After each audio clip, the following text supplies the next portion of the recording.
¿Por qué mienten? Los jóvenes mexicanos ya estaban hartos. ¿Por qué nos exigen creer en sus mentiras? Esta frase, lanzada como una bengala en la noche digital desde la cuenta de un joven en redes sociales, se esparció como pólvora, encendiendo una controversia que pronto envolvería a toda la sociedad. Lo que comenzó como un simple desahogo, una expresión de desconcierto ante las abismales diferencias entre la historia oficial de los libros de texto de la SEP y los documentos en inglés, los archivos desclasificados y las perspectivas extranjeras, sacudió los cimientos de una nación. La sección de comentarios no tardó en estallar. Al fin alguien lo dice. Yo también lo he pensado siempre. Cállate, malinchista, ¿pretendes negar nuestra historia? Ni tanto que queme al santo, ni tanto que no lo alumbre. Los libros de la SEP tienen su agenda, pero tragarte todo lo que dicen los gringos es de ingenuos. Apoyo, repudio, advertencias, burlas. Las opiniones se fragmentaron en 1.000.000 de esquirlas, haciendo imposible cualquier tipo de diálogo coherente. La generación de los adultos, la que creció con un nacionalismo forjado en las aulas y en los discursos políticos, reaccionó con una furia casi paternal. No le falten el respeto a la historia, ¿acaso olvidan a los que murieron por esta patria?, gritaban desde sus teclados. La generación más joven, los chavos que navegan el mundo a través de una pantalla, respondía con una pregunta cargada de cansancio: ¿hasta cuándo vamos a seguir con este odio? ¿Qué culpa tiene un chavo de Texas de lo que pasó en 1847? La grieta se hacía cada vez más profunda. Un profesor de preparatoria confesó en un foro para docentes que había temas que ya no podía tocar en su salón de clases sin temor a represalias. En los grupos de WhatsApp de las universidades, los debates anónimos surgían como hongos después de la lluvia, cada vez más virulentos. La discusión se ahogaba en una mezcla tóxica de hechos, rumores, testimonios anónimos y emociones a flor de piel, un pantano donde nadie podía ofrecer una respuesta clara. Pero lo más inquietante no era el ruido de los que gritaban, sino el silencio abrumador de la mayoría. Esa mayoría silenciosa que, en el fondo, también se lo preguntaba. Los que intuían que algo no cuadraba, pero no se atrevían a mencionarlo en la cena familiar. El empleado que sabía que sacar el tema en la oficina sería un suicidio profesional. Millones de personas que, en la soledad de sus habitaciones, sostenían el celular con fuerza, viendo arder el debate en la pantalla, un fuego que reflejaba sus propias dudas no expresadas. La sociedad mexicana de hoy no está nítidamente dividida en dos bandos. Es un espectro de grises, un mar de incertidumbre donde casi nadie se atreve a fijar una postura. Todos flotan a la deriva, atrapados entre la lealtad a la historia que les contaron y la incómoda sospecha de que podría no ser toda la verdad. ¿Debemos defender a toda costa el relato que nos dio identidad, o debemos atrevernos a dudar, a cuestionar, aunque duela? En esa encrucijada, el país entero se estremece, en un silencio tenso pero innegable. En las aulas de México, la lección sigue siendo, en esencia, la misma de hace décadas. Se escucha el zumbido de un viejo ventilador de techo mientras el profesor de historia recita con solemnidad: Estados Unidos nos despojó de nuestro territorio, humilló a nuestra gente y mutiló a nuestra nación. Es una herida que no debemos olvidar jamás. En algún libro de texto de la SEP, la imagen de los niños héroes lanzándose al vacío envueltos en la bandera ocupa una página completa, un grabado casi sagrado. No es raro que el maestro, al narrar la gesta, eleve la voz, con un temblor de emoción patriótica. Pero últimamente, ese aire solemne ha comenzado a enrarecerse, a llenarse de una tensión sutil. Profe, ¿por qué los documentos de historiadores gringos dicen que la guerra la empezamos nosotros? ¿Qué tantas pruebas reales hay de que Juan Escutia de verdad se aventó con la bandera? Un video de un estudiante de bachillerato haciendo estas preguntas a su maestro se viralizó en TikTok, alcanzando millones de reproducciones. El video no mostraba burla, sino una genuina confusión. Entre los propios docentes, la duda germina en silencio. Un maestro veterano le confesaba a su esposa una noche: ¿de verdad es educación callarlos, decirles que no duden de lo que dice el libro? Pero si digo algo diferente, los padres de familia me arman un escándalo en la dirección. Te juro que a veces no sé qué hacer. Yo mismo estoy confundido. Y en los hogares, la colisión silenciosa ya ha comenzado. En una casa de clase media en la colonia Narvarte, El conflicto estalla durante la cena. Papá, quiero ir a un festival de música en Austin para mi cumpleaños, anuncia con ilusión una hija adolescente. Su padre, un hombre de 50 y tantos que tuvo que cerrar su taller mecánico por la competencia de las refacciones importadas, deja caer el tenedor sobre el plato. El ruido metálico corta el aire. No digas estupideces, ir a regalarles nuestro dinero a los gringos, a los que nos robaron la mitad del país y nos tratan como su patio trasero. La hija, con los ojos llenos de frustración, responde casi en un susurro, pero papá, los americanos que yo conozco en internet son súper chidos. Me encantan sus películas, su música. La atmósfera en la sala se congela. Historias como esta se replican a diario en foros de internet, generando olas de empatía y, al mismo tiempo, de furia. No es que todos los jóvenes mexicanos se hayan vuelto proamericanos de la noche a la mañana. La realidad es mucho más compleja. No se trata de defender a Estados Unidos. No es que quiera defender a los gringos, ¿sabes? Es que solo quiero entender todas las partes de la historia, no nada más una. Se puede leer en un comentario anónimo. Pero dices eso y al momento te tachan de traidor, de malinchista. Mejor te callas, ¿no? No te queda de otra. Los foros están llenos de estas confesiones susurradas al amparo del anonimato. Mientras tanto, la generación mayor contraataca con un dolor palpable. Ustedes no saben lo que nos hicieron. No tienen idea. Antes de dudar de nuestra historia, deberían pedirles perdón a todos los que se sacrificaron. En su enojo no solo hay indignación, sino un miedo profundo a ser olvidados, a que su lucha y su resentimiento pierdan significado. El ecosistema informativo ha acelerado esta fractura generacional. La principal fuente de información de los padres sigue siendo la televisión y los periódicos de siempre. Pero el universo de sus hijos es infinitamente más vasto: YouTube, TikTok, foros como Reddit, archivos históricos digitalizados de universidades extranjeras. La información es un océano sin orillas, y las barreras del idioma se han derrumbado gracias a las aplicaciones de traducción. Lo que me enseñaron en la prepa ya no me checa. Neta, ya no sé qué es verdad y qué no, confiesa un joven en un video. En México, hoy, la delgada línea entre educación y adoctrinamiento se está renegociando en la mente de cada ciudadano. El padre y el hijo, el maestro y el alumno, la televisión y el smartphone. Entre la verdad que creímos y la nueva y confusa realidad que se nos presenta, ahí, en medio de esa zozobra, reside el corazón de este problema. A ver, ¿los libros de texto de la SEP son la verdad absoluta? Esta pregunta, lanzada por un estudiante de preparatoria en un foro anónimo, fue la chispa que avivó aún más el incendio. De pronto, las redes sociales y plataformas de video se inundaron de publicaciones con títulos provocadores: la historia que la SEP no quiere que sepas, hechos sobre la relación México-EE. Que nunca te contaron en la escuela. Los comentarios se arremolinaban en un torbellino de apoyo y repudio. Es que no puede ser. Lo que aprendí en la primaria y lo que lees en artículos en inglés es como si hablaran de dos países diferentes. ¿Quién está mintiendo? Se lo comenté a mi papá y se puso como loco, me gritó que dejara de ver esas pendejadas de internet. Pero nunca me dio una respuesta, solo se enojó. A estas voces angustiadas les llovían las refutaciones.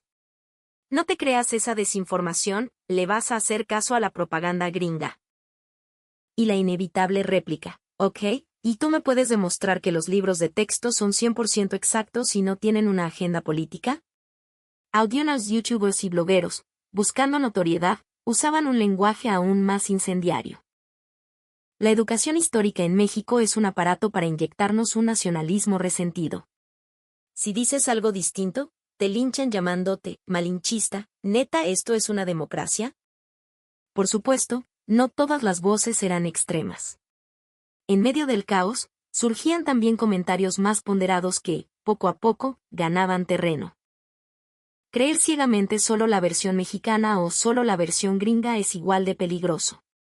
Lo que necesitamos no es negar ni aceptar, sino tener la capacidad de comparar y pensar por nosotros mismos. Estas opiniones serenas resonaban con muchos, pero el problema fundamental persistía. La mayor parte de este crucial debate se desarrollaba en la oscuridad del anonimato. Sin rostros ni nombres, pero con un poder innegable para sacudir las convicciones más arraigadas de la gente. La pequeña pregunta surgida en un rincón olvidado de Internet se había transformado en una corriente subterránea tan poderosa que ya era imposible de ignorar. ¿Entonces soy un traidor? Al inicio del video, Leo hablaba con la cabeza gacha, la voz apenas un murmullo tembloroso. Leo no era su nombre real, sino el alias que usaba en Internet. Sus nudillos estaban blancos por la fuerza con que apretaba sus propias manos. Junto a él, en la penumbra de su pequeño apartamento, la pantalla de su celular no dejaba de iluminarse con el parpadeo incesante de las notificaciones. Malinchista. Vendido. ¡Qué vergüenza para tu familia! Y, entre el diluvio de odio, unas pocas voces distintas, casi ahogadas, gracias. Estoy viendo tu video con lágrimas en los ojos. Yo sentía exactamente lo mismo. No sé cuáles de todas esas palabras son la verdad, continuó Leo, levantando la vista hacia la cámara. Pero tener que quedarme callado, eso me daba más miedo que cualquier insulto. La historia de Leo, o más bien de Luis, el joven detrás del alias, había comenzado 2 años atrás, durante un semestre de intercambio en una universidad de Australia.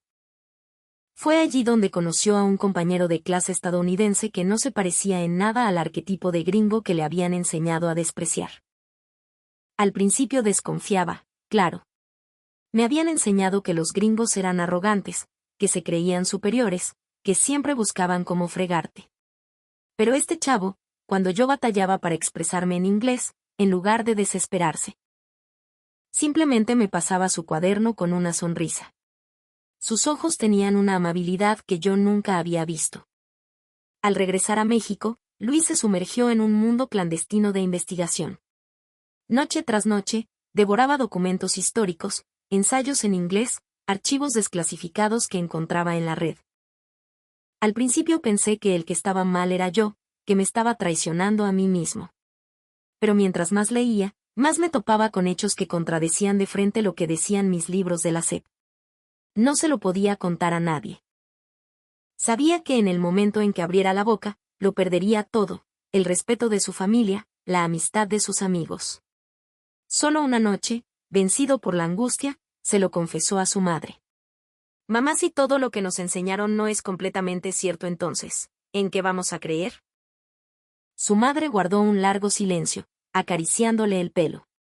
Finalmente, dijo en voz baja, hijo, si dices eso en voz alta, ya no habrá vuelta atrás.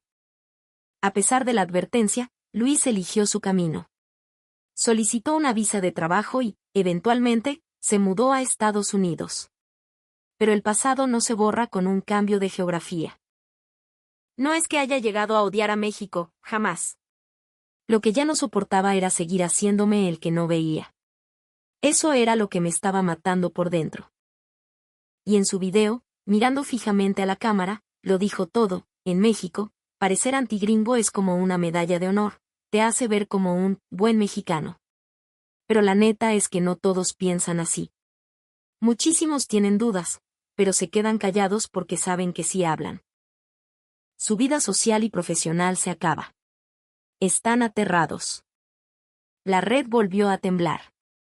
A huevo, alguien tenía que decirlo. Un traidor tratando de darnos lecciones de historia, lárgate y no vuelvas.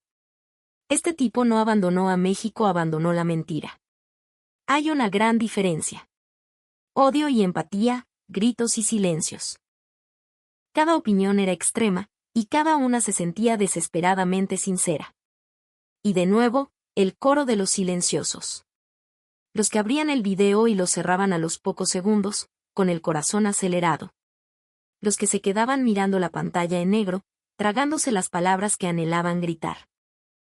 Quisiera creer que está equivocado, pero ya no tengo la certeza para decir que todo lo que dice es mentira. Esa frase, escrita en un foro anónimo, parecía un eco del propio corazón de Luis. Al final de su video, su voz sonaba cansada pero firme: si esta historia es verdad o no, eso ya le toca decidirlo a cada uno de ustedes que me está viendo. Pero hay algo que no podemos evitar, preguntarnos por qué, a pesar de todo, él sintió que no podía callar más. ¿Y nosotros? Después de escucharlo, ¿hacia dónde vamos a mirar?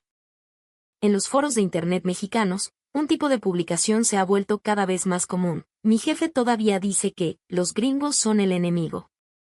Pero la neta, a mí ya no me hace sentido. ¿De qué me sirve odiar a alguien que ni conozco? El resentimiento antiestadounidense, tan arraigado en la generación de 40 y 50 años, choca frontalmente con el pragmatismo y la duda de los que tienen 20 o 30. La brecha es silenciosa, pero se ensancha cada día. La generación de los 40 y 50 es, en gran medida, la última que recibió una educación dictada por el PRI hegemónico. Un nacionalismo enseñado desde el Estado, donde Estados Unidos era el villano perfecto para unificar al país. Son ellos los que hoy ocupan los puestos de poder en la política, la educación y los medios de comunicación. Pero sus hijos crecieron en un México completamente diferente. Un país que, con todos sus problemas, se había abierto al mundo. Una generación que vio cómo la música y la cultura popular mexicana cruzaban fronteras, dándoles un nuevo tipo de orgullo. Para ellos, el smartphone es una extensión de su cuerpo, y acceder a noticias, videos o foros en inglés, español o cualquier otro idioma es tan natural como respirar. Un estudiante universitario lo resume así: mis papás me dicen, nunca agaches la cabeza ante un gringo. Pero el Estados Unidos que yo veo es el de las series de Netflix, las vacaciones en la playa. Los amigos que he hecho jugando en línea. Es un país con gente chida y tranquila. ¿Cuál de las dos versiones es la real? Dentro de las familias, estas conversaciones se repiten con variaciones.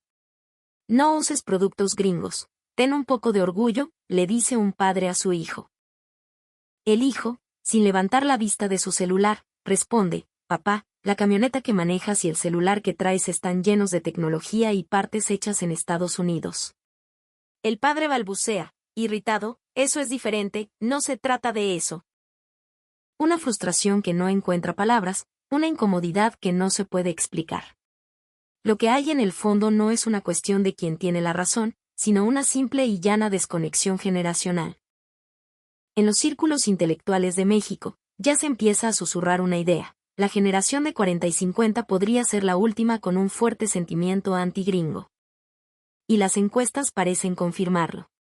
Un sondeo reciente mostró que mientras la desconfianza hacia Estados Unidos en personas mayores de 50 años roza el 70%, en los jóvenes de 20 a 29 años, esa cifra cae por debajo del 50%. De hecho, en ese grupo de edad, la mayoría cree que la cooperación con el vecino del norte es más importante que la confrontación. Pero esto no significa que los jóvenes se hayan vuelto malinchistas. Para la mayoría de ellos, no se trata de amar u odiar a Estados Unidos. Simplemente se preguntan si tiene sentido seguir peleando por el pasado. Es una cuestión de pragmatismo. La historia hay que aprenderla, sí. Pero no puede ser una justificación para seguir odiando eternamente, se lee en un tuit viral. En lugar de tanta educación para el resentimiento, deberían darnos educación para el futuro. Y es en este cambio silencioso de valores, en este giro sutil de prioridades, donde quizás reside la transformación más profunda. Ya no se trata de elegir entre ser pro-yanqui o anti-yanqui. Se trata de una generación que se debate entre el pasado y el futuro, entre la emoción y la realidad. Y en ese vaivén, en esa duda, se refleja el verdadero rostro del México de hoy. Los jóvenes mexicanos, mientras cargan con este complejo bagaje histórico y político en sus hombros, interactúan en su día a día con la cultura estadounidense de una forma sorprendentemente natural y desinhibida. En una cafetería de la Condesa, se puede escuchar a un grupo de universitarios charlando animadamente. Es cagado, ¿no? En Twitter todo el mundo se la pasa diciendo que odia a los gringos, pero a ver, ¿quién de aquí no ve series de HBO o Netflix? No es por ser malinchista, güey. Es que lo que está chido y ya. Un estudiante en la mesa de al lado, que escuchaba la conversación, sonríe para sí mismo y escribe en el chat de su grupo de amigos: pero no vieran a mi papá cuando pongo a Taylor Swift en la casa. Me apaga la bocina. Ni que entendiera lo que dice la letra. La realidad es innegable. En las plataformas de streaming en México, las producciones de Hollywood dominan los rankings. En las librerías, las novelas de autores estadounidenses se apilan en las mesas de novedades.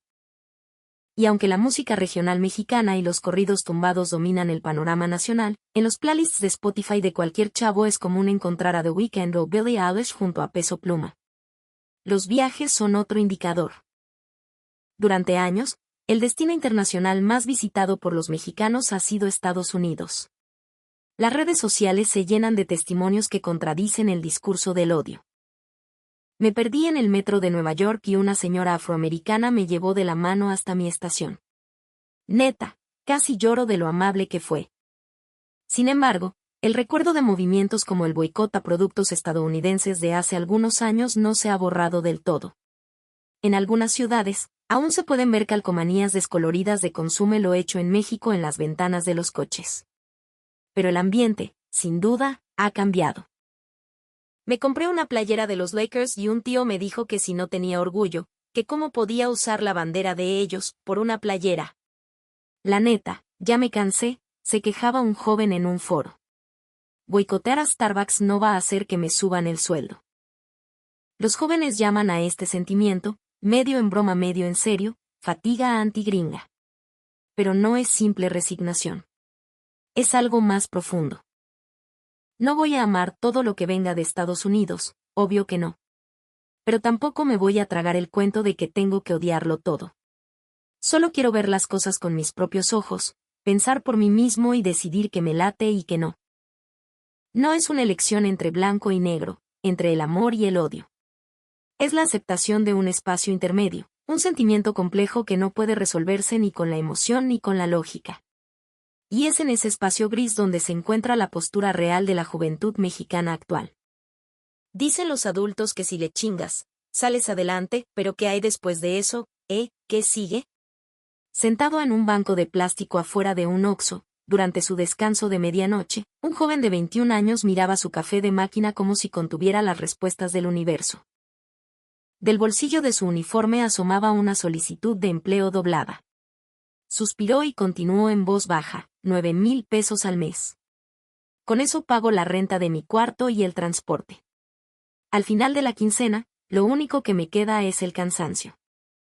En México, a jóvenes como él se les empieza a llamar la generación de los 10,000 pesos, o menos. La generación que, a pesar de tener estudios, no puede acceder a un empleo formal con un sueldo digno, la que ve el futuro como un muro infranqueable. El amor, el matrimonio, tener una casa son lujos de otra época, sueños que solo se atreven a susurrar en la virtualidad de las redes sociales. Una chica de 22 años, que trabaja como mesera en un café, lleva siempre en su mochila los libros para el examen de admisión a la universidad. Aunque consiga un trabajo de lo que estudié, pagan muy poco. Así que, mientras pueda, es mejor seguir en un lugar donde todavía puedo pelear por algo más, dice con una sonrisa que no llega a sus ojos. Sus manos tiemblan ligeramente. En casa, la brecha generacional se convierte en un abismo durante la cena. El padre, un hombre robusto de manos callosas, deja los cubiertos a un lado y murmura con la vista fija en el noticiero de la televisión. En mis tiempos trabajábamos sin dormir. No había pretextos. No anden de flojos. Tras un silencio tenso, donde solo se oye la voz del presentador, el hijo levanta la cara lentamente. Pero papá, ¿a ti te alcanzó para comprar esta casa? ¿Tú vives mejor ahora? El padre abre la boca para responder, pero las palabras se le atoran en la garganta. No grita. Simplemente baja la mirada a su plato y aprieta los labios con fuerza. El hijo tampoco dice nada más. Ambos tienen razón, y ambos están equivocados. Solo queda en el aire una sensación pesada, la certeza de que, aunque hablan el mismo idioma, sus mundos ya no se entienden. En México, persiste la creencia de que tu primer trabajo define el resto de tu vida. Por eso, los jóvenes no aspiran a trabajar en una pequeña o mediana empresa. Apuestan todo a las grandes corporaciones o a una plaza en el gobierno. Hay quienes pasan de los 30 años viviendo todavía con sus padres, estudiando día y noche para un examen de oposición. Pero cuando llegan a una entrevista de trabajo, la realidad los golpea. Veo aquí un hueco de varios años en su currículum. ¿Qué pasó? ¿Le faltó esfuerzo? En redes sociales, una publicación se compartió miles de veces. Si trabajas, es un infierno. Si no trabajas, También es un infierno, entonces ¿qué se supone que hagamos? Alguien respondió con un laconismo brutal: el que sobrevive, gana. Hoy por hoy, con eso basta. No es que sean flojos. No es que no se esfuercen. Es que simplemente no pueden imaginar un futuro donde tanto sacrificio valga la pena. Esa es la silenciosa y desesperada realidad que atenaza a la juventud mexicana. En México, conseguir un trabajo no es la meta final de la vida, es el evento que determina tu lugar en la jerarquía social. Especialmente entre los jóvenes, la frase "la primera empresa en la que entras define tu valor para siempre" se repite no como una broma, sino como una sentencia. Las grandes empresas del país, los puestos de gobierno, si no logras entrar ahí, eres del montón, un perdedor. No importa si puedes vivir con tu sueldo, en las reuniones familiares no podrás hablar de tu trabajo con orgullo. Esa presión asfixiante impregna toda la sociedad. Un estudiante de último año de universidad, al salir de una feria de empleo, le confesó a su amigo: si acabo en una empresita que nadie conoce, mi familia me va a ver feo, güey. Siento que ya perdí antes de empezar a jugar. Su amigo suspiró a su lado: mi jefe me lo dijo claro, o entras a una de las grandes o te metes al gobierno. No hay más.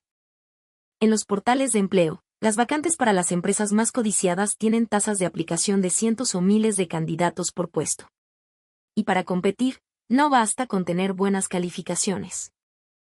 Necesitas certificaciones de idiomas, experiencia de voluntariado, prácticas profesionales, premios. El currículum se convierte en una lista de especificaciones técnicas, no en el reflejo de una persona. Y si aún así no te contratan, todo se resume en una frase lapidaria: no te esforzaste lo suficiente. Bajo esta presión aplastante, los jóvenes se llevan a sí mismos al límite. Si no consigo un buen trabajo, no podré ni ver a mis papás a la cara. Solo quiero vivir una vida normal, ¿por qué tengo que competir de esta manera tan salvaje para conseguirlo? Y para aquellos que no lo logran, la sociedad tiene preparada una etiqueta. Se habla de la generación que renuncia a todo: al amor, al matrimonio, a los hijos, a tener una casa, incluso a las relaciones humanas. Una sociedad que le pone nombre a la rendición. Un joven escribió en su blog: no es que hayamos renunciado a nuestros sueños. Es que ni siquiera tuvimos tiempo de tenerlos.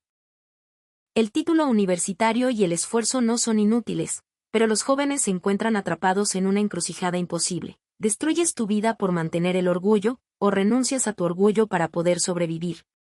En esa disyuntiva, paralizados, es donde se encuentran ahora. Hace ya tiempo que entre los jóvenes mexicanos empezó a circular una expresión sombría para describir su país, una adaptación de un término extranjero pero con un eco profundamente local: México mágico, dicho con un sarcasmo amargo que en realidad significa infierno. Es una palabra que encapsula, con una mezcla de ironía y resignación, la sensación de vivir en una sociedad donde el esfuerzo no garantiza nada, donde el futuro es una niebla impenetrable y donde la ansiedad y la sensación de ahogo se acumulan día tras día. Un estudiante lo escribió en Twitter: matarte trabajando para tener una vida normal. Eso es México. Otro joven le respondió con una frialdad escalofriante: hay gente que se mata trabajando y ni a normal llega. Eso da más miedo. En este contexto, han surgido términos para describir a los jóvenes que van renunciando a las metas tradicionales. Primero fue la generación que renunciaba a casarse y tener hijos. Luego se le sumó renunciar a comprar una casa y a mantener relaciones sociales significativas. Ahora, algunos hablan de la generación N, la que ha renunciado a tantas cosas que ya ni siquiera sabe a qué ha renunciado, ni a los sueños ni a la esperanza. Suena a broma, pero en esa palabra resuena una realidad innegable. Por eso ya no queda de otra. Hay que largarse de aquí. Esta frase, susurrada en las bibliotecas universitarias y tecleada en foros de Internet, es cada vez más común. Crece el número de jóvenes que consideran la emigración como su única salida viable. Estados Unidos, Canadá, Europa, un posgrado, una visa de trabajo, lo que sea. El objetivo es el mismo: escapar, al menos por un tiempo, de esta sociedad. Las estadísticas oficiales muestran que miles de mexicanos renuncian a su nacionalidad cada año, y aunque no todos son jóvenes y las razones son complejas, Es un hecho innegable que cada vez más personas sienten que para vivir mejor deben abandonar el país donde nacieron. Un joven que se fue a trabajar a Canadá lo contaba en un video: no es que acá todo sea fácil, para nada. Pero no siento que me ahogo. Aquí, si fracasas, la gente no te mira como si tu vida se hubiera acabado. Por supuesto, no todos los jóvenes odian a México. Tienen a su familia, a sus amigos, el lugar donde crecieron. Pero en el fondo de su corazón, una pequeña voz no deja de preguntarles: ¿de verdad voy a poder seguir respirando en este país? No es que quieran huir. Es que necesitan vivir. Y lo que empuja a tantos jóvenes a hacer las maletas no es tanto la esperanza de un futuro brillante, sino algo mucho más primario: el instinto de supervivencia. El clamor de los jóvenes mexicanos, sus frustraciones y sus anhelos, ya no resuenan únicamente dentro de sus fronteras. Poco a poco, sus voces están empezando a ser escuchadas en el extranjero. Los debates sobre la educación histórica, la brecha generacional, la crisis de oportunidades y el éxodo de talento se traducen y se discuten en foros de redes sociales en inglés, en las secciones de comentarios de noticias internacionales, generando un eco silencioso pero significativo. En un foro estadounidense, un usuario comentó: están criticando mucho a los jóvenes mexicanos, pero lo que ellos piden no es ser pro-gringos, sino tener la libertad de conocer los hechos. Otro usuario señaló con calma: los problemas históricos nunca son sencillos. Pero una sociedad que prohíbe a sus jóvenes hacer preguntas no es una sociedad sana. En Europa, muchas de las reacciones se centran en la relación entre la educación histórica y la ideología nacional. Una educación histórica centrada en el propio país la tienen todas las naciones. Lo importante es si existe o no el espacio para aprender otras perspectivas. Que los jóvenes mexicanos disfruten de la cultura estadounidense no es una contradicción, quizás es una señal de madurez. Desde otras partes de América Latina, las reacciones son a menudo más pragmáticas. El que los jóvenes mexicanos se vayan a Estados Unidos es un problema económico. Se trata de trabajo, salarios, calidad de vida. No es un asunto de sentimientos, es la cruda realidad. Tanto México como Estados Unidos tienen problemas de envejecimiento poblacional. La discusión no debería ser quién gana, sino cómo pueden cooperar. En Canadá, las discusiones a menudo se centran en el choque de valores generacional. La generación de los padres conoce la historia de una manera, vivieron crisis y devaluaciones. Los jóvenes viven en una sociedad globalizada. Ambas generaciones tienen sus razones, y ambas sufren a su manera. Mientras tanto, los medios de comunicación en otros países empiezan a cuestionar la narrativa simplista. Un artículo en un periódico australiano planteaba: tanto en México como en Estados Unidos, hay demasiadas noticias que avivan el conflicto para ganar rating. Lo que se necesita es un espacio para poder hablar con calma. Por supuesto, no todo es comprensión y empatía. Los intercambios emocionales continúan. México siempre está criticando a Estados Unidos. Claro, porque Estados Unidos nunca se ha disculpado sinceramente por sus intervenciones. A pesar de ello, hay un cambio innegable. La gente fuera de México está empezando a hablar menos sobre qué país tiene la culpa y más sobre cómo están tratando de vivir los jóvenes en esa sociedad, si tienen o no la libertad de elegir su futuro. Lo que está ocurriendo en la sociedad mexicana no es algo que pueda etiquetarse simplemente como antigringo o malinchista. Cuando la historia que te enseñaron en la escuela, las palabras que escuchas en la televisión y los documentos de otros países que encuentras en Internet entran en flagrante contradicción, te ves forzado, por primera vez, a la tarea de pensar por ti mismo. Pero en el momento en que te atreves a expresar una duda, la respuesta que recibes no es un debate, sino una etiqueta: ¿eres un traidor? ¿Estás del lado de ellos? Atrapados entre el valor que se necesita para alzar la voz y la magnitud de lo que pueden perder, muchos jóvenes optan por soportar en silencio, mientras que otros eligen irse al extranjero. No hay que olvidar que nadie quiere abandonar el lugar que lo vio nacer. Simplemente, cada vez más personas eligen un lugar diferente para poder vivir. Esa es la realidad del México actual. Su objetivo no es negar la historia. Al contrario, es precisamente para poder confrontar el pasado que necesitan mirarlo desde otra perspectiva. Entonces, ¿cómo debemos nosotros recibir esto? Quizás, en lugar de reaccionar con la emoción a flor de piel, necesitamos detenernos y observar con atención el trasfondo, entender por qué han llegado a pensar de esta manera. Si estuvieras en su lugar, ¿alzarías la voz? ¿Elegirías el silencio? ¿O te irías de este país? Lo que se ha contado aquí no tiene como fin criticar a nadie ni tomar partido por un país u otro. Simplemente, busca mirar junto a ti una realidad que existe, la de personas que se sienten de esta manera. Si algo de esto te ha hecho sentir o pensar, por favor, comparte tu opinión en los comentarios. Ya sea empatía o refutación, no importa. El diálogo siempre comienza con el intercambio de palabras.